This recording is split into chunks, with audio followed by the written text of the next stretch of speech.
Welcome to the Skeptic Zone, the podcast from Australia for science and reason.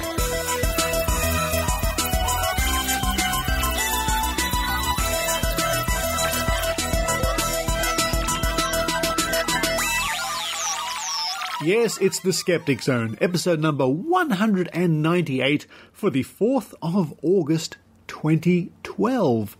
Richard Saunders here with you from Sydney, Australia. August. Oh boy, August. Ah, yes, August. That means Dragon Con in Atlanta, Georgia's coming up at the end of the month, I think. Labor Day long weekend in the United States. I'm so sorry that I can't make it this year. The Skeptic Zone podcast was actually launched at Dragon Con in 2008. And for some years I was visiting that convention, and Dr Rachie also. What a fabulous time it was. I hope I can get there next year. That's the plan, folks. That's the plan. I've got a year to get that all happening and all together. But let's bring ourselves back to 2012 and this week's show of the Skeptic Zone. Another Las Vegas extravaganza, I guess you could say, kicking off with Maynard, with a very good friend of mine, Professor Bruce M. Hood. Maynard chats to Professor Bruce M. Hood. What an interesting man he is. Oh, what an interesting man. How the mind works, how you perceive reality. What is consciousness? Is there really somebody sitting in our heads directing our movements? All that sort of stuff. What an interesting man. And just after that, Maynard chats to Jim UnderdownJames from the Centre for Inquiry and the Independent Investigations Group. Now, Jim tells Maynard about the time he dealt with Uri Geller in Russia. Uri Geller in Russia. Should be very interesting. And after the break, I catch up with somebody who I saw speak here in Sydney, Australia many years ago in 1989. It's one of the very first Australian skeptics-sponsored events I went to. Can't even remember where it was exactly. Robert Sheaffer, a world-renowned UFO expert. And what a pleasure it was for me to chat to Robert Sheaffer after seeing him all those years ago, even before I was involved in the skeptical movement. UFOs and more coming up later in the show. And to round off the show, we have a wonderful interview with Dr Rachie talking to Tim Farley from whatstheharm.net. Now, Tim is one of the hardest working skeptics on the internet out there, and his interest, apart from What the Harm, of course, is Wikipedia. So stay tuned for that in-depth interview to round off the Skeptic Zone. Well, that's what I call a packed episode. I'm not going to waste any more time. I'm going to run downstairs. I'm going to open the cupboard. I'm going to see if I have the ingredients to make myself a pan-galactic gargle blaster. Yes? Google it. I'm sure some people know what I'm talking about. While I'm doing that, I'll let you enjoy the Skeptic Zone.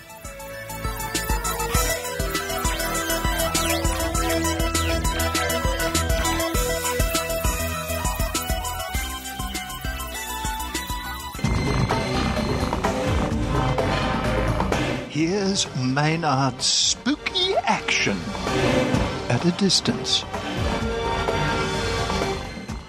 Look, ladies and gentlemen, I'm backstage in an area you can hear echoing around. If you can imagine that scene from Spinal Tap when they're going through and they don't ever find the stage, that's where we are with Bruce Hood. Good morning, afternoon, or whatever the hell it is. Good morning, how are you doing?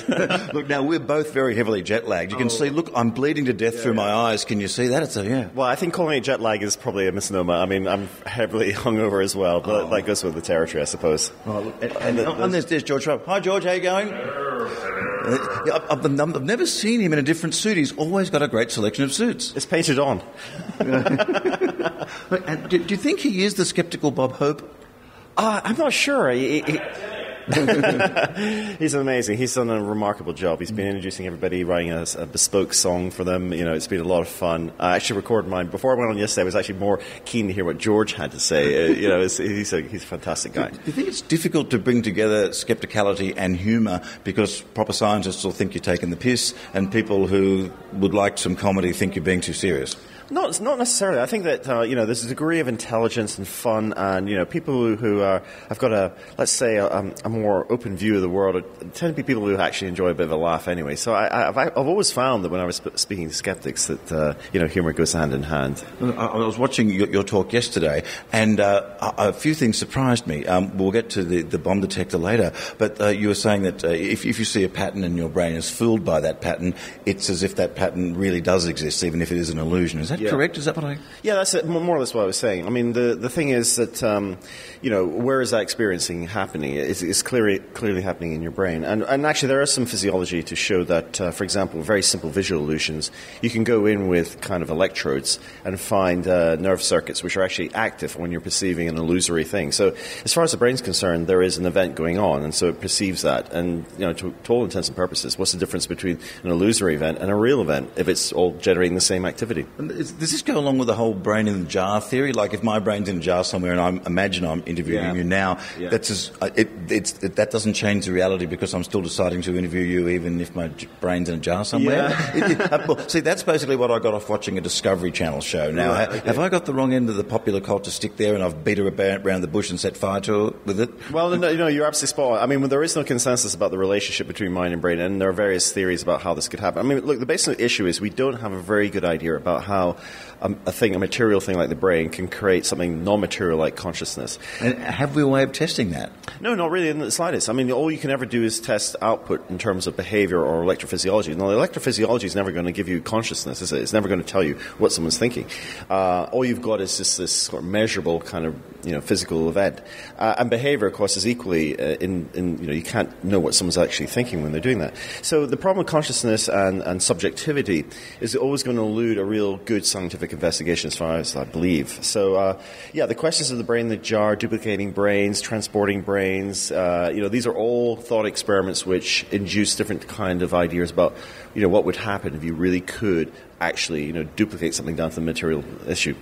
Thought experiment reminded me of the famous thought experiment about where you push the fat guy in front of the train to save a group of people. Oh, yeah, sure. Why is it always a fat guy? Why isn't it the skinny woman at the office that you don't like? Why is it always a fat guy? Well, he has to be substantial enough to stop the train, I suppose. But it's not fatism in any way. No, it's just the issue about the logic of the experiment. But yeah, it's a very another example of an experiment which just flips our rationality, flips our reasoning very quickly, and what seems such an obvious conclusion suddenly seems totally non-obvious when you have that sort of thing. What drew you to this field?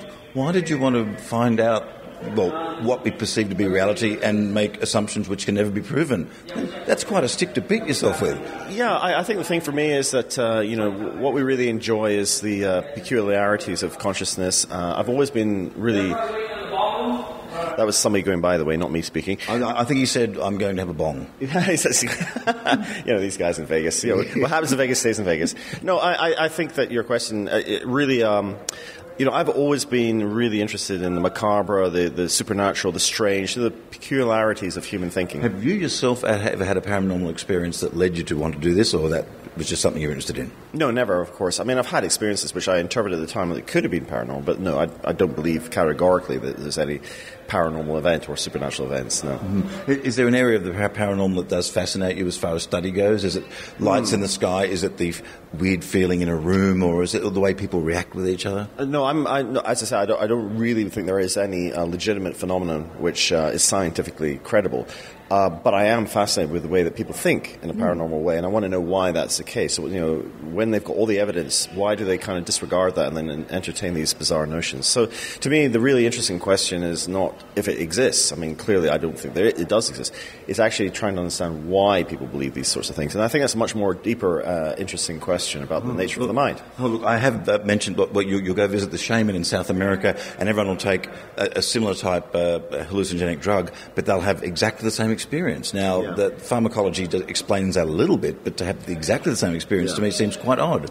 Well, I've never heard that before, and if that was true, I would have to really kind of question it, but it sounds like something that could be of interest. Look, we've got some people with chairs coming, and it's not exactly a Jerry Springer crowd, but it could get loud here. Yeah. But yes, I think we should. We'll head away from the people waving chairs, which in life is, I think that's an evolutionary thing you learn to do, don't you think? Yeah, that's right. We evolved to avoid people carrying chairs. It was there in the Pleistocene period when we evolved as a species.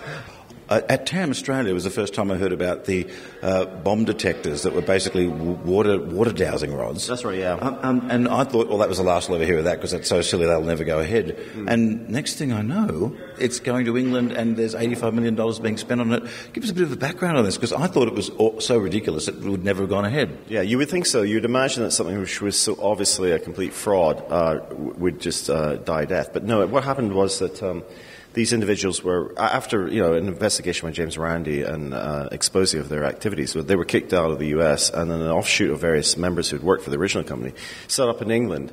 And there was at least three companies formed which were selling devices which, to all intents and purposes, if you weren't scientifically literate, they looked as if they were scientific devices of some form. But they were based on the principle of dowsing, which is a pendulum which swings when you think you've encountered something.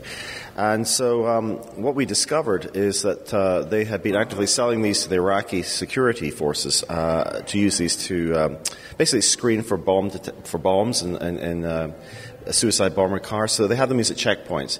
So they they've given up all intensive security and searching cars, and they're just pointing these dowsing rods at the cars. The consequence was that literally hundreds of people were losing their lives. And I got involved because the New York Times did an expose on this, because the contract to the Iraqi government was $85 million, which was a lot of money. But there were hundreds and hundreds of people dying. Did they perhaps look into any corruption in the string of the Iraqi government? There might have been some, because that sounds like a lot of money. And yeah. I don't know where that was going. I mean, it wouldn't have all been going to the firm. There might have been a bit of loss along the way. Oh, I absolutely think so. There must have been a lot of backhanders going down there. And there's a lot of questions which need to be answered. So, for example, why did they get an export order? Why did they get a license from the British government, from the Department of Trade and Industry? And, why was the device sanctioned by the College of Engineers? So there was something a little bit strange about the whole process. Is this something that maybe it just fell through the bureaucratic cracks? I think that's probably true. I don't think there was any malicious intent in terms of the government. I think it was just one of these examples that they hadn't really scrutinized what was going on. You're not normally an activist on this level. You said it just happened to be down the road from where you lived. Yeah, that's exactly true. I mean, I'm an academic, but then after reading the New York Times, I discovered that the chap who was and the company was based literally just down the road from me. So I blogged about it. To my great surprise, he commented on the blog. His name is Jim McCormick. He said, "Come down, I'll prove it works." And so I thought, well, here's an opportunity to sort of expose what is clearly, in my view, a scam. So I contacted the BBC and the Newsnight team. We got together and we had a correspondence with McCormick, tried to set up a kind of an expose, one of these, confront him with what he's done, end up turning up, filming it, and then broadcast in January 2010. On the basis of that, he was arrested, and the government immediately imposed an export order ban. And that's what happened two and a half years ago. Now, that export order ban was really only for sales to Iraq and Afghanistan. In the meantime, these companies are still selling these devices to other companies, most notably Mexico. But then I got a phone call 2 days ago, just before I flew out to town, from the police, because I'd given a statement to them in February, telling me that they were going to actually make a prosecution against Jim McCormick. In fact, they went not just for Jim McCormick, but all of them. So it wasn't just his company, it was all the other companies doing it.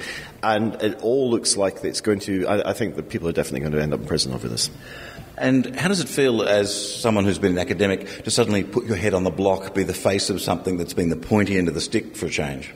Well, I'm nervous about it. I don't feel comfortable about it. It's not what I've sought to do. I speak in public, and I obviously do events like this, but it's kind of gratifying to know that these sorts of issues do make a real difference, because look, people believe all sorts of nonsense, and I'm not one of these people that needs to sort of eradicate all stupid thinking. People are stupid, and that's the nature of being human. But in this situation, this is a cynical attempt to exploit the naivety of people with a scientific-looking device, which has ended up costing lives. So I think in that situation, I can feel some degree of smugness. Is there a place people can go and follow the story that you've uncovered? Well, yeah. I mean, you can find it on my blog, but just Google the whole bomb detecting thing. Google me, and you'll find the whole catalogue, and it's remarkable. In fact, the story gets even better. But I'm unfortunately I'm not allowed to tell you about it until February when it all exposes. So the story's not over yet. There's more to be uncovered. And for people out there at their own level, at their grassroots, they might see something with the local council or something they find a bit odd.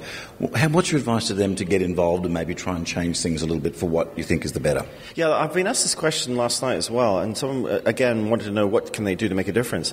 And I would just say, look, try and be reasonable about things and understand that people do stupid things, and then sort of do a cost-benefit analysis. You know, how much harm is being done here? If it's doing no one any harm, then allow people to be stupid in their beliefs, because you shouldn't go around trying to change people's ideas. But if it looks like there's a clear travesty of justice or someone has been exploited, then you must do something to stop it. And then I would just, as I say, contact authorities, or get other people to examine the evidence and form a group. Because once there's a group of you, then you don't seem like an isolated kind of ranting person. It becomes an issue, and build up from the grassroots level. And a website you'd like to recommend that might help give you the tools for that? Oh, well, I mean, there are a lot of them out there. If you just blog for Skeptical Thinking, James Randi Organization, the forum on the James Randi Organization is pretty good. Bruce Hood, thanks for your time. As we've learned a lot about furniture removal here this afternoon. Yeah. And look, is there a cure for jet lag, or is every possible cure for jet lag just woo? I have 100%. The cure is to buy my book, The Self-Illusion, which is now out. Okay, and if your head is in a jar, you still should be able to read it. Indeed, that's right. Thank you very much. Look, there's lots of silly stuff going on in the lounge where late-night skeptics hang, and we've got a late-night skeptic that's got some interesting stories here, but I was pointed to you. You've got to talk to this guy. He did a show with Uri Geller in Russia.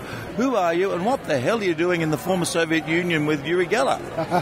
Yeah, I was in the Ukraine. My name is Jim UnderdownJames. I'm the head and founder of the Independent Investigations Group, and I run the Center for Inquiry in Los Angeles.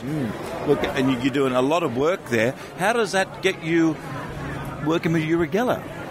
Well, they've been doing this show called Battle of the Psychics in Kiev for something like 8 or 9 years. So is it a Greco-Roman wrestling kind of thing, a physical contest with each other, arm wrestling, best of 3 falls? Oh, wouldn't that be wonderful? Actually, some of the tests they did were fantastic. One of the tests they put the psychics through, they had to choose the right fire extinguisher to use in a randomly set fire. And if they chose the wrong thing, it sort of blew up in their face a little bit, literally. And I thought that was the greatest thing in the world. Oh. How did they set the randomly set fire? Did a computer randomly fire off a fire underneath something? Well, let's say they would set it. This was at a firefighting facility, and they would set a grease fire, and the psychics would have to pick the black box which had the extinguisher in it best suited to putting out a grease fire. And if they chose the wrong box randomly, like they got a liter of petrol? No, it was always something that would put some kind of fire out. But like if they would, throw a bucket of water on a grease fire, it flamed up quite a bit. And that actually happened once, and I think the psychic actually got singed a little bit. And what is your feeling about the psychics involved in that and Uri Geller? Do you think that they think they have the genuine powers? And what do you think of Uri? What do you think's going on in there? Yeah, I think they probably all, I don't know, who knows what's going through their minds, but they all seemed to genuinely believe in their powers. I had nothing to do with setting up the tests or making sure it was tight. Would you have made the tests even harder? I would have made them tighter. I mean, they had some hard tests, but people were successful in ways that made me very suspicious about information leakage. So, I mean, this is a television show, not a scientific experiment. So, who knows how well it was conducted. I felt my role there was to introduce as much skepticism as possible into the process without just sitting there saying this is bullshit every single time. Well, Richard Saunders was involved in a similar type show in Australia called The One. The psychics didn't have that greater hit rate, and so the show wasn't all that interesting for that reason. And we've been pitching these shows in the U.S. I live in Hollywood. Center for Inquiry Los Angeles is in Hollywood. We've pitched these shows for years, and the producers always say, okay, how long till somebody passes and wins $1 million? And I say, if I'm running the test, maybe never. Oh, well, we can't do that. But if someone does win the $1 million, that means your show gets a Nobel Prize. Right, that would be very excited because there would be something there. Is there anything that's even made you wonder for a little while? I mean, is there any paranormal element you've personally encountered that's made you go, oh, hang on? Yeah, one time a claimant did not show up for a test, so we substituted one of our own people, and it was a Zener card test, 1 out of 5 chance for each guess. Our own guy, just to go through the rehearsal, got the first 3 right. And I said, what the hell is going on here? Are you people messing with me and cheating? But it turned out that he just got on this incredible... He missed like the next 15 in a row, but he got the first 3 right, and it was kind of fun and wild that he was on such a hot streak there. Now, what's the percentage odds of that? Is that like 10%, 1%, 1 in or whatever? Yeah, it's 1 in 5 chance each time, so... 1 in 125, I guess, to get 3 in a row correct. So that was a little unusual. And I've been asking everyone this weekend, what psychic ability or what realm of the paranormal that you guys claim is not true would you like to be true? Would you imagine would be true? Is there some element of woo that you wish would be true? Oh, I wish the afterlife were true somehow. I'd like to live forever in one form or another, even if it just meant floating around and hearing initials. But, yeah, that'd probably be the best one because that has an eternal sort of repercussion. Okay. And look, musically, I've also been asking people about music here at TAM. If there's a song I could play now, and it doesn't have to be a Skeptic song, it could be any song, what would it be and why would you want to hear it? The song I would like to hear right this minute is Cold Sweat by James Brown. Wow. Because I think the... What about let the man come in and do the popcorn? That's pretty good by James Brown. The popcorn, yeah, that'd be good. But I like Cold Sweat because I think that's what the claimant tomorrow night's going to be experiencing. Yeah. Now, you think it's going to be difficult to keep everyone calm in the face of someone like that who's presenting a fairly extraordinary claim? Because I don't want people to be rude to the person. Yeah, I mean, we really try to be fairly nice and respectful for people, even though I really don't think anyone's ever going to pass. I think this... Will the egg be on your face when we discover a new area of physics tomorrow night you didn't know existed? You're going to be laughing. So, well, no, we're going to be laughing. You're going to go, ha-ha. No, yeah, I want in on that. Damn right. Who the hell am I to get a Nobel Prize? But put me on the list. Yeah. No, I think if people know that this is a serious thing and that, they don't want to screw it up, that they'll be at least quiet. And you'll be breaking a cold sweat. Cold sweat, that's right. That's great. Thank you very much for your time.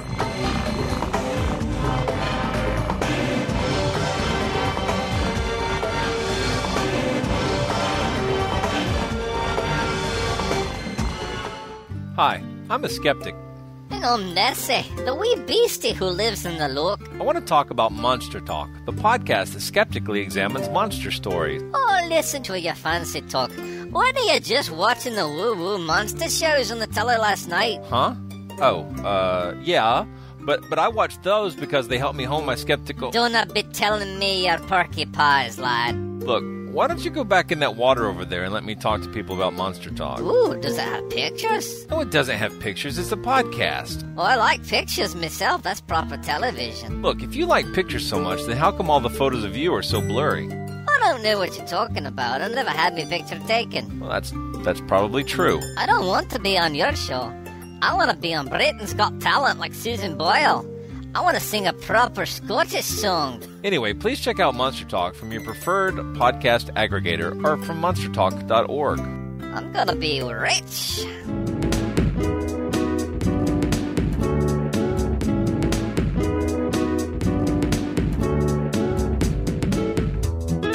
I'm Robert Sheaffer. I've been a fellow of PsyCop for a long time now. PsyCop, now CSI.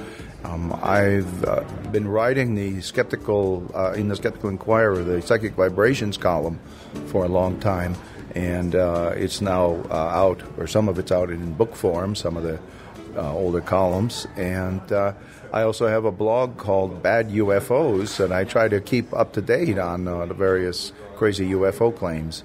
They're still going on. Isn't that amazing after all these years? When do you remember this whole thing really starting? For me personally, I was a kid in the 1970s, and in the late 70s especially, I remember the world seemed to be going UFO crazy at those things. I think that was mostly Australia was going UFO crazy at that point in time, although there were some in the U.S. with the Close Encounters of the Third Kind. That's and all it, that isn't stuff. Yeah. Yeah. Well, it's of course, it all started way before that, in the late 40s. Kenneth Arnold, his sighting in Washington State, and then within a few days, everybody, all the newspapers in the U.S. and then in other countries were filled with stories of UFO sightings. So what do you think the fascination is? And I'm a little surprised it's still going on, but of course there's always, every year you hear about more and more people who claim UFOs. Right. Is it just because it's so ingrained in popular culture, do you think? That's part of it, but it's really much richer than that. The Fortean researcher Hilary Evans has said that the UFO mythos, looked at in its fullness, is the richest set of contemporary myth when you consider all that has come from it. What has come from it? The Men in Black, saucer crashes, Roswell, aliens, alien abductions,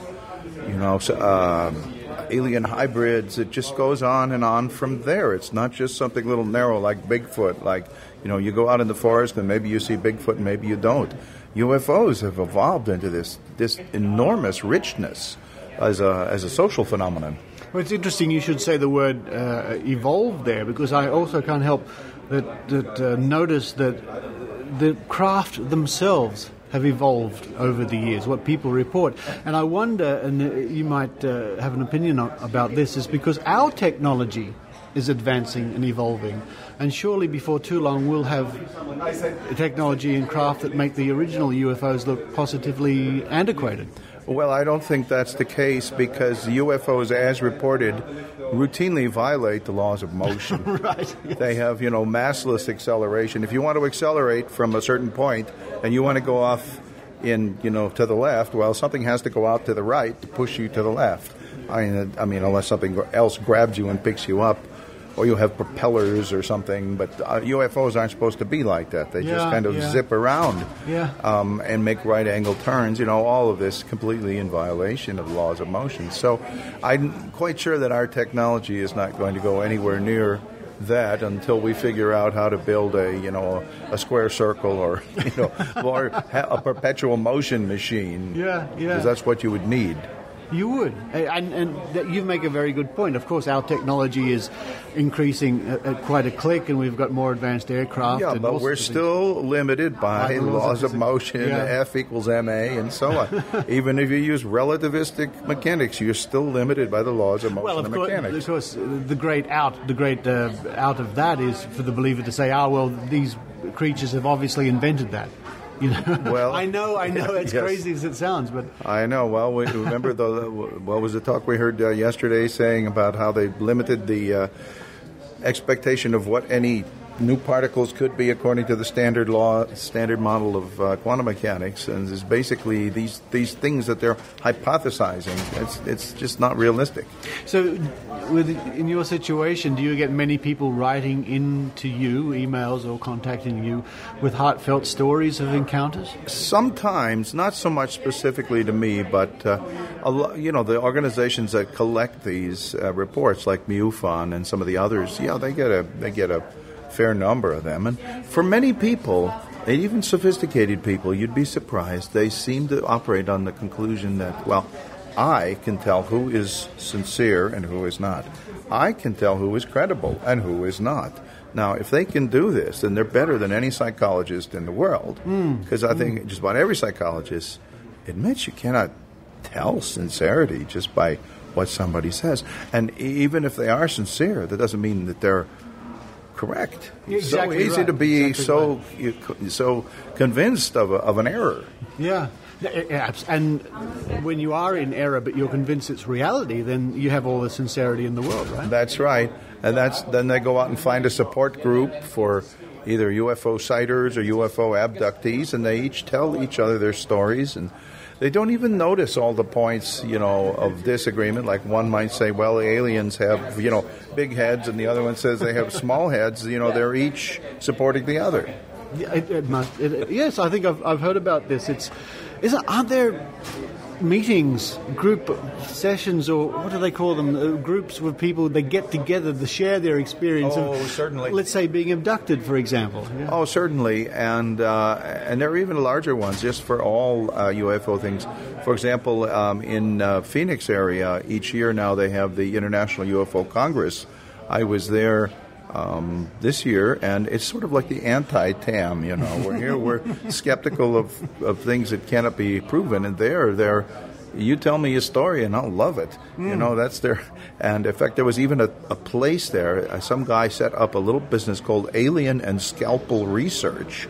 Scalpel research? Yes, and the idea is you give them $20 and they will somehow take a DNA sample from you and they will tell you you are an alien hybrid. Oh, no. You also have angelic DNA. One woman was telling me that they told her, she had DNA. I don't know what angels' DNA is like, but I guess they do. And everything so preposterous as this, and it's a large conference, just like this. In fact, it's probably bigger than this. I was about to make the point. These things have no trouble getting many, many attendees, do they? That's right. Yeah. That's right. Well, I guess a lot of people go along there with varying degrees of belief and interest in UFO. I mean, I'm interested in UFOs. Yeah. I always found it interesting. There's a relatively few people there. Well, the number of actual skeptics there would be, one or two, who might just go out of curiosity like me. But some of the UFO researchers, the pro-UFO researchers, are more or less careful in the sense that they realize most of it's bogus, and they require only, they require what they consider to be solid evidence. But for them, solid evidence is good testimony. Yeah, I'm a credible person. I'm a police officer. I'm a pillar of the community, and I saw this thing land in my backyard, and therefore, it's true because he's credible. That argument that I've heard so many times, a policeman saw it or a pilot saw it, and they're trained to observe things. Well, who trains them? I don't think so. I don't think that's quite what people think it is. It doesn't work that way. I agree, but it's such an easy thing to say, exactly. This credible person saw it, and they're trained. Right, yes. Exactly. Well, but what many of these people forget was that even that the late J. Allen Hynek, who was the Blue Book, Project Blue Book scientific consultant, and he's sort of a hero to many of the pro-UFO people, he said after looking at a number of cases where pilots had made very serious perceptual errors, when they see a meteor or something like that, he wrote that pilots surprisingly make relatively poor observers when they hit with some surprise, unusual stimulus. Their thought is not, gee, let me analyze what that thing is. That thing is, their thought is, oh my God, I'm going to collide with that thing. I better go into a bank, And so... That's a good thing to remember because it does come up quite a lot. Especially in your game and my game, people will put that argument, and I'll remember that. It's a good thing to remind people. And like anybody, like you and I would be surprised if something unexpected happened and we may not remember clearly. Right. Which is being very human, of course. Now, if people want to find out more about what you're up to, what's the best website people can visit? Well, my blog on UFOs is just called badufos.com, and I try to stay up to date on all the crazy claims there. And I also have a website called debunker.com, which has more of an archive of older skeptical texts and things like that. So I think that's probably the best source of information on this subject. In fact, I've been I have quite, because I've been doing this for a long time, I have a lot of correspondence and things from well-known ufologists and people like, Philip J. Klass and J. Allen Hynek and so on. And so I have been in the process of scanning these and putting them as PDFs out as historical documents to document the history of ufology and important controversies and so on. Yeah. And I have pages devoted to certain cases, like, for example, the Travis Walton UFO story, where he claims that he was out with these people in the forest and they stopped. They saw a UFO. They stopped, and he ran out toward it, and it zapped him, and so on. Well, the whole thing is a hoax, as it wouldn't surprise you. Phil Klass spent a lot of time on this. Phil Klass, of course, was one of the founding fellows of PsyCop, and he was probably the best-known UFO skeptic of all time. And so I'm putting all this information that a lot of it was not previously available, put it together, why we think exactly that it's a hoax. Fantastic stuff. There you are, folks. Visit those websites if you're interested in UFOs. Robert Sheaffer, thank you very much. Thank you, Richard.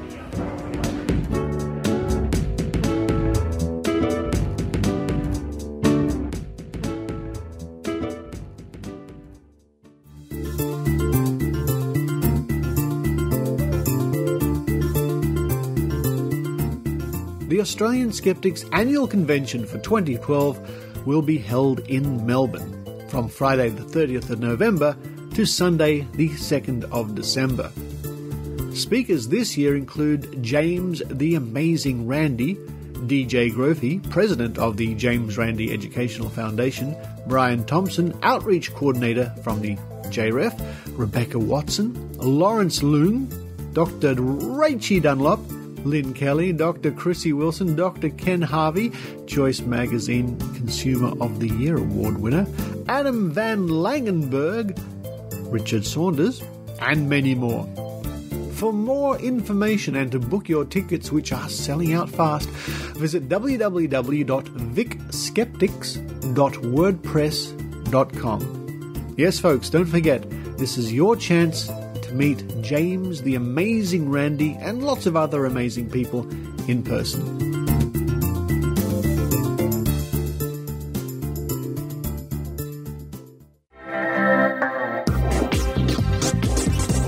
Now it's time for Dr. Rachie Reports with Dr. Rachel Dunlop. So here I am at TAM 10 in Las Vegas, and I'm just been joined by Tim Farley from whatstheharm.net, who's just come off stage from giving a presentation about the internets and the future of skepticism on the internet. So Tim, you also that's been the theme of your talks during the weekend. You gave a workshop on Thursday with Derek Colangino about skeptic tools related to the internet, and you also have a blog that talks about skeptic tools. That's right. Because you are the internet expert, aren't you? Well, I try to be the expert on using the tools that are available on the internet for skeptical purposes, things that go beyond just creating a website or creating a blog, clever ways that you can take advantage of stuff that's out there like Wikipedia and browser plugins and things like that to do skeptic work. So can we talk about some of those tools? Because some of the ones you brought up on Thursday I hadn't heard of. There was one that is sort of like a forum for skeptics to pose questions and answers, which I had not come across before. Yeah, it's called Skeptic Stack Exchange. It's actually a whole series of sites called Stack Exchange, and each one's on a topic. And it was specifically to solve the problem of question and answer sites on the internet being terrible. If you've ever looked at Yahoo Answers or any of the question and answer sites, they're just terrible. It's just terrible questions and terrible answers. So these couple of software developers said, we can do a better job. And they came up with this thing and made it all free.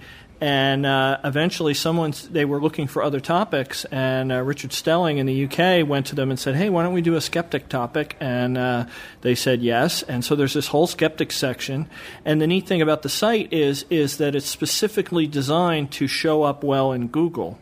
So when you put a question on there and then you Google for that question, the Skeptic Stack Exchange answer will usually be the first result. So we have a bunch of skeptics on there answering questions, and there's a whole process where the questions get voted on and people get the scores, and it's kind of a game. It's almost like Foursquare, one of those games where you can get badges and things like that. So it's kind of fun. You compete to get the best answers. And nice little pithy skeptic nuggets that don't require a 5,000-word blog post. Just as like the example I gave was someone asked the question of what formal education does L. Ron Hubbard, the creator of Scientology, have? And there had been a lot of misinformation about that from the church. And when I saw that question, I happened to know the answer because there had been an article about it recently. So I wrote the answer up and cited the article. And my answer was picked by the people on the site. And now that's the number one result in Google if you look that up. And it's a skeptical answer. And what is the answer, Tim? The answer is that basically he does not have any advanced degrees, even though the church claims that he does. Oh, okay. He did some college, but never really finished. And the interesting thing about that site too is that you can write a question and answer it yourself, right? Is that different to say Yahoo answers or questions? Yeah, they in order to encourage people to, it's all about knowledge sharing. It originally was a programmer's technical site, and all these weird little super technical questions about how do you do this or how do you do that. And a lot of people have knowledge like that and need a place to share it, but maybe they don't have a blog to post it on. So you can go to the site if you come up with an interesting piece of skeptical knowledge and you don't have a blog to post it on, you can go to Skeptic Stack Exchange, write it in the form of a question, and then click the button to say, I'm going to answer this question myself, and you write the answer yourself, and hopefully you'll get a good score. But in any case, the content will be there, and it'll be easily accessible to Google. Yeah. I thought one of the really interesting points that you made in the workshop on Thursday was you were comparing the number of hits that your blog or website, whatstheharm.net gets, versus the amount of hits that Wikipedia gets. Yeah. And your point was to, I guess, to target where you put information of a skeptical nature to make sure it's viewed more often. And what were you saying about that? Yeah, well, it's easy to get into a false dichotomy fallacy there and say that, oh, well, let's just go post everything on Wikipedia. And, of course, that's not the answer. We need skeptic websites, too. But you got to look at where's our time best spent. And if I can write something on What's the Harm, and it's going to be seen by a few thousand people, but I can write the same thing on Wikipedia and it follows the Wikipedia rules and it's going to be seen by 1 million people, then maybe I should write it on Wikipedia instead. And of course, probably I should write it on both. But generally, skeptic websites don't nearly rank as high as Wikipedia. They get much more traffic. So even if you hate Wikipedia, you have to acknowledge the fact that the general public is getting their information about homeopathy and chiropractic and all these things that we know about. They're getting that information from Wikipedia in a very large degree. So we owe it to them to try to make those articles as skeptical as possible. So you talked a little bit about the ins and outs of Wikipedia, and you mentioned specifically that Susan Garrick has a project going to encourage skeptics to get involved. Right. Can you tell us a bit about that? Yeah, Susan Gerbic has a blog called Guerrilla Skepticism on Wikipedia. If you just Google that, you can find it. And she kind of organizes skeptics around, different projects or, some figuring out where people can spend their time so that they're not duplicating effort or giving them help when they need help, and trying to get skeptics energized about editing Wikipedia. And she's got a sub-project that she's been organizing here at TAM, where she wants to get skeptics interested in translating content into other languages. Wow. So that not only in the English Wikipedia, but in the Portuguese Wikipedia and the French Wikipedia and whatnot, all the best information about homeopathy or James Randi or psychic channeling or whatever is the same on all the Wikipedias. And of course that's a huge effort, and she's going to start small and fan out, but it's good, because if you've ever played around with the different language Wikipedias, they can be very, one might have a really detailed article about something, and then you go to the French version or the Spanish version, and the article is much smaller and less well edited. Right. And you were talking about how in the early days Wiki was looking for content. Right. That was their primary focus. But now they've got a lot of content. Now they need, or was it editors? No, they were looking for editors primarily first up. But now they're looking for content. And you said that in some aspects of that, the camp peeps are taking advantage of that and flooding Wiki with sort of pseudoscience topics. Yeah, to a certain extent. They're not really flooding it, but they do come in from time to time. In the early days of Wikipedia, they didn't have any articles, so they wanted people to write small stub articles, so you could kind of get away with a lot because they needed the articles written. Now, most of the major topics, like all the major skeptic topics, have articles. So it's starting to get down into the fringe topics. So like homeopathy, obviously, we know it's nonsense, but it's still a cultural phenomenon, so it deserves to have an article on Wikipedia. But if you find some quack, that he's the only one doing some quack remedy, and it's just this one guy, that doesn't belong on Wikipedia, because under Wikipedia rules it's not notable enough. But sometimes those quacks will go in there and try to add it. So there's a whole section on Wikipedia called the Fringe Theories Board, where people kind of watch out for that sort of stuff. And they have a pretty good process in place where they will delete stuff. if it doesn't belong there. And sometimes you can kind of run afoul of it because skeptics will document our own, like we'll put our own people in there. A good example was actually just today or yesterday, the article for Brian Dunning's Skeptoid podcast. It wasn't really deleted, but it was merged. They decided they didn't want a separate article for his podcast because his podcast wasn't well known enough. So what they did was they took the material from that article and merged it into his biography, which is okay. It's nicer to have two articles, but the content is still there and it's still one. So sometimes you lose battles like that, and you just have to be aware that you're not going to win every battle on Wikipedia. So you mentioned they, but who is this elusive they? They. Well, that's interesting because a lot of people have this image that there's this sort of cabal that runs Wikipedia, but it's really just a whole bunch of people, and it's very haphazard as to whether or not anyone else will notice what you're doing. And mark it for deletion or push back on the changes you're making. Sometimes you can make changes on Wikipedia and no one will notice for quite some time, but other times they will notice within minutes. I fixed some vandalism the other day that someone pointed out to me on Wikipedia, and the net time that vandalism was present, it was a conspiracy theory someone had put into the middle of an article, and it was only visible on Wikipedia for like 30 minutes before I had fixed it. And it's amazing how much that gets in there. But there just is, you just have to be aware there are other editors there, and not all of them are aware of skepticism or on board with skepticism, and sometimes they'll be a little suspicious of you pushing an agenda. So you have to be careful about that. You can't go in and, like, for instance, decide I'm going to be the homeopathy Wikipedia editor and just edit homeopathy articles all the time, because people will be suspicious of you. They think you're pushing an agenda. So, for instance, when I edit Wikipedia, I try to mix it up a bit, and I've written a number of really large articles about historic buildings in the town that I live in, which has nothing to do with skepticism, but it helps convince the rest of the people on Wikipedia that I'm serious about Wikipedia. And I'm not just a skeptic that's trying to advertise skeptic stuff on Wikipedia. I like Wikipedia as an encyclopedia, so I'll write a 10,000-word article about a 100-year-old church in Atlanta because it deserves to have an article. Does that make you a massive nerd or something? Yeah, probably. I actually there was one article about this 100-year-old building, and I spent a considerable amount of time going to the library and looking through microfilm to find the right, because the key to Wikipedia is it's like writing a research paper in college. You got to have the footnotes. You got to have your references to back up every piece of information.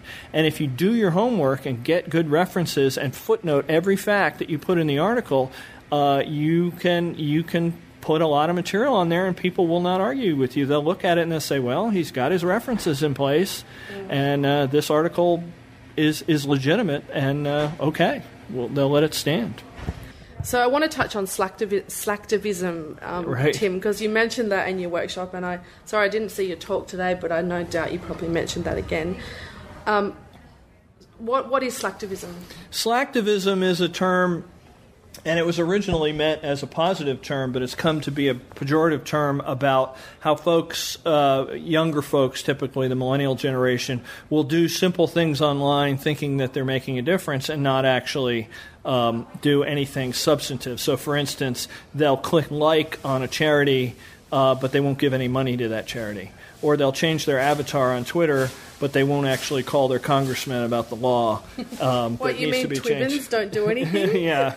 Change your location to Tehran, as if that actually fools the spy agency in Iran. Yeah, that kind of stuff where people kind of fool themselves into believing they're making a difference, and the things don't really amount to a hill of beans. Whereas there's stuff that, when you put a piece of content, like I wrote George Hrab's biography and I wrote Karen Stolznow's biography and Harriet Hall's biography on Wikipedia, and that content is not only available on Wikipedia, but because Wikipedia is open licensed, it can appear in books, it can be cross-posted to other websites, so that content will have a life of its own for years to come. And it will last, whereas your Twibbin, nobody will remember it next week if they even noticed it this week. So, yeah, that's true. Oh, damn it. I thought when I turned my Twibbin blue I was going to save the world. So with that in mind, what was something you covered quite a lot in your workshop? Right. Tell us about the Web of Trust. Web of Trust is an outfit out of, I think, Finland, and it's another browser plugin, and the idea is to try to warn you off of scams and other bad stuff on the internet, pornography to a certain extent, but mostly scams and privacy violations. So you go to some random online store that wants your credit card number. How do you know they're not going to steal your credit card and do something with it? We all know the big vendors like PayPal and eBay and Amazon. We can trust them because they're well-known companies. But if you go to fredssockshop.com, how do you know Fred's not going to steal your credit card number? What do you mean? I love Fred's Sock Shop. So Web of Trust is a way to get an idea of that, and it's done through crowdsourcing again, where people who have actually been to Fred's Sock Shop and had an experience can vote in Web of Trust and say, yeah, I like Fred's Sock Shop. I bought something from him. The thing arrived. He didn't. Bought some socks? He didn't. I bought some socks. They were great socks. He didn't steal my credit card. I'm good with him. And enough people vote, and it's not just a straight Democratic vote. There's some computer magic in there to try to judge whether someone is voting in a trustworthy manner and things like that to help keep people from gaming the system. But one of the ratings that Web of Trust has is trustworthiness. That's the number one rating. And trustworthiness, I think, goes right to what skeptics are about. Do you trust a psychic? Do you trust a homeopath? No, I don't. They're not trustworthy.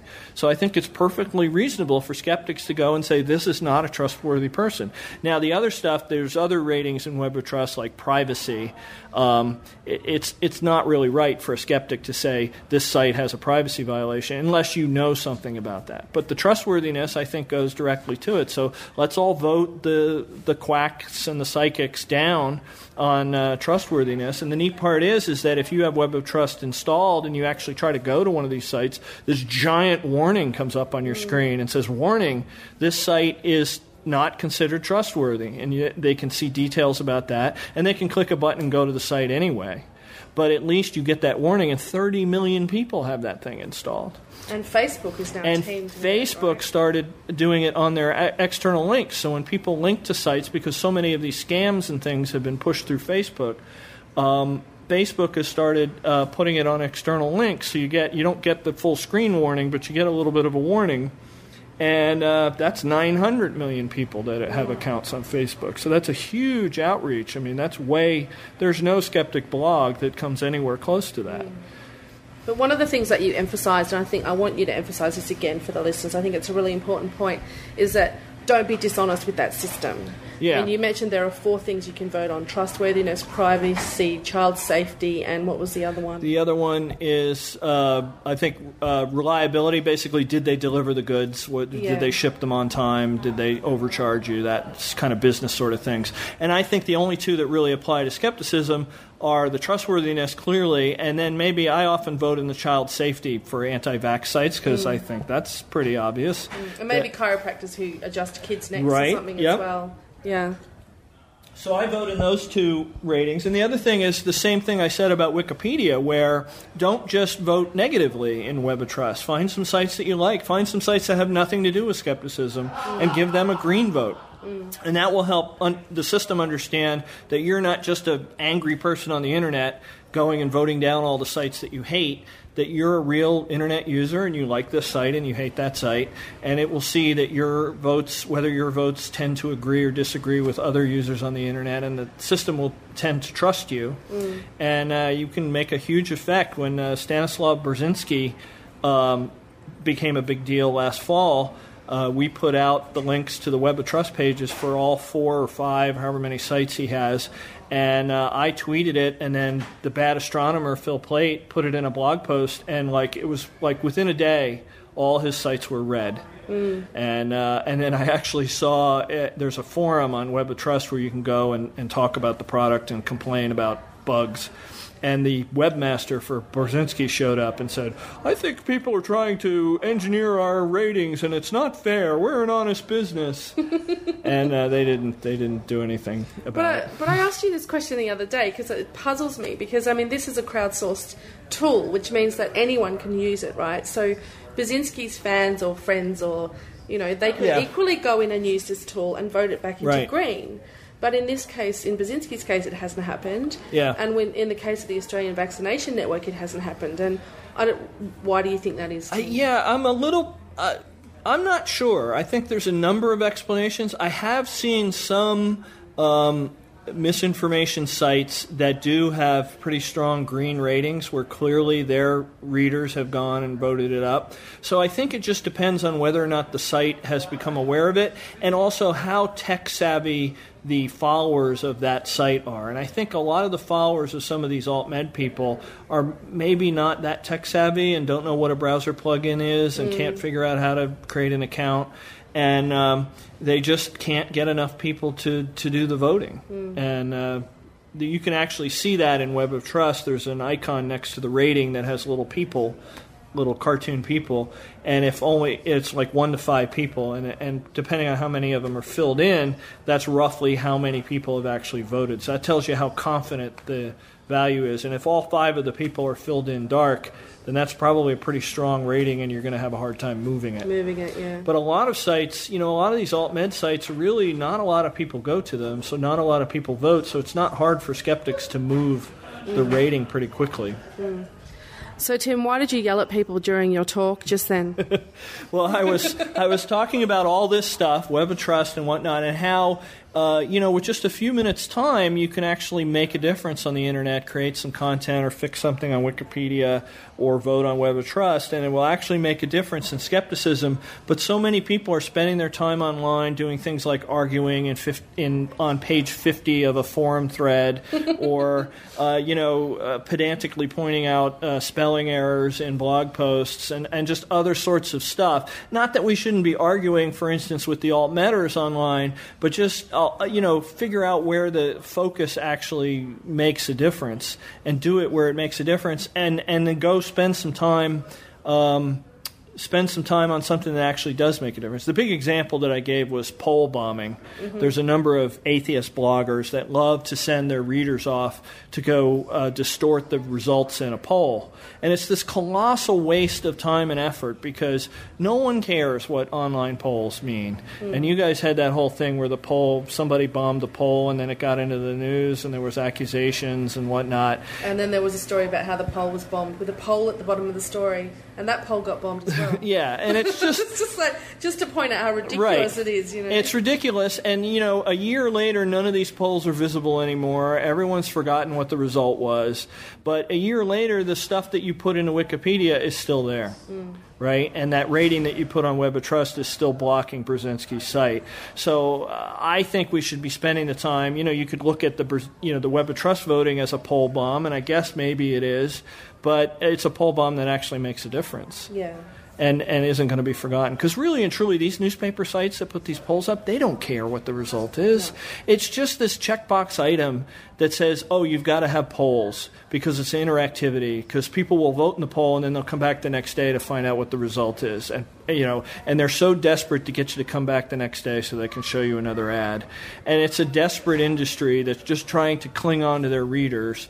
And so they don't care. They don't care what the results are. And usually those poll questions are very badly worded anyway. Yeah, they're terrible. They're terrible. like an afterthought at the end of an article and they've got a deadline 30 seconds away or something. Right. And even the bloggers that send people to bomb the polls point out that the polls are stupid, which becomes this sort of, it's like, okay, if the poll is stupid, then why are we bombing it? Yeah. Shouldn't we bomb it the wrong way to show how stupid it is? I don't even get it. Yeah. So, I just feel like, you can do it. Go ahead, bomb a poll if you think it's fun, but I just think that there are a lot of better ways that you can spend your time on the Internet that can really make a difference. So that was kind of the theme of your talk today, was the future of skepticism and how we can have an influence on what appears on the net. So what else? Is there anything else that you think skeptics should be doing in that regard? Well, one of the things is just paying attention. There were a couple of examples I gave in the talk, and there was one that from just a couple of weeks ago that happened in Ireland, where there was a new psychic that was on one of the TV channels, and he was on late night, and it was a very cheesy psychic guy. But he would talk and take callers on the air, and on the bottom third of the screen, there would be pictures of other psychics that you could talk to. So it was Psychic Dave or whatever, and then there'd be Psychic Joe and Psychic Jane down at the bottom. And there was a blogger in Ireland who saw the pictures and thought, those pictures look a little odd. Something looks familiar about them. And there are some tools on the internet that let you search pictures by the picture. So show me a picture that looks like this picture. So you can give it a picture of a dog and it'll show you other pictures of dogs. And he used those tools to search, and lo and behold, all of those pictures of the other psychics down at the bottom were stock photos off of iStockPhoto.com. Some of them were stolen off of people's Facebook profiles. Wow. None of them were real people. None of them were psychics. Right. So it was all fake. There was this one psychic guy on the air and a bunch of fake ones down below. And he pointed that out in a blog post, and the newspaper got hold of it. And now the TV network is saying, well, maybe we won't have this psychic on anymore. Oh. And that was some awesome skepticism that this guy did from his living room using a web browser and a search tool. Instead of fighting with someone on a forum Instead on page of 50. fighting with someone on a forum, he did some searching and did some awesome skepticism. Yeah. So, Tim, you have quite a thorough blog about describing these tools in more detail. Where can our listeners find more information? It's at skeptools.com, skeptools.com. It's called Skeptical Software Tools. And, I blog about all this stuff and new tools that come along and new techniques and all sorts of things related to that. But you also do skeptical history on skepticality, don't you? Yes, I do a segment on skepticality, and now it's I've kind of changed it recently. It's not just history. I call it skepticism past and future. So I do some history, some stuff that happened years ago, and then I do something typically that's taken out of the SkepTools blog that's future topics, and I try to tie them together. So here's the history of homeopathy, and then here's a technique for finding false claims on homeopathy websites or something like that. And then I've gotten a really good reaction to that because people like the sort of the dual nature of it and whatnot, and it's a good way to kind of cross-promote the stuff that I'm doing on SkepTools. But I like the history stuff because I think we've got a lot of young skeptics who are just getting involved, and it's important to know that this stuff has been going on for 30, 40 years in earnest, but there are incidents that are of a skeptical nature that were hundreds of years old, and it's always interesting to see what's gone before so we don't make the same mistakes. Yeah. And, of course, what'stheharm.net, which is your famous website. That's my famous website. It's all stories of harm. So if somebody says, hey, what's the harm in homeopathy, I can give you a bunch of stories. And there's a Twitter feed associated with that, which is What's the Harm on Twitter. And I post usually one a day of news stories, and it's kind of amazing. The site's gotten so famous that I literally do not have to do any research anymore. People just send me stuff. Yeah. And they send me just when I think I've heard the nuttiest stories where I got one just the other day. I haven't posted it yet, but it was something about cannibal. The headline was something like cannibal cult members arrested for 6 murders over sorcery fees.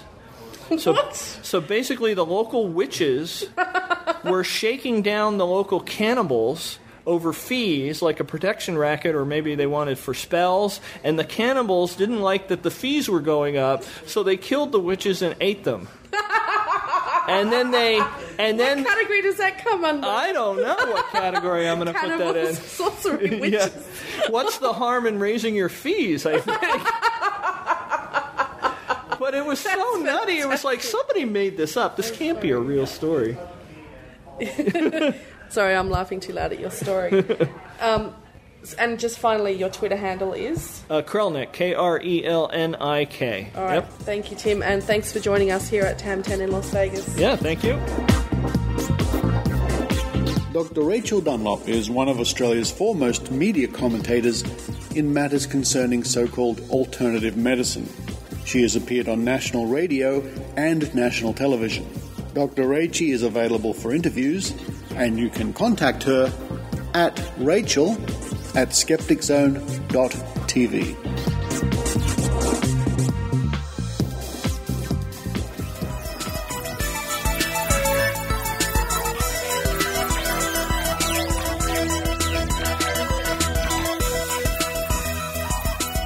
Thank you for listening to The Skeptic Zone.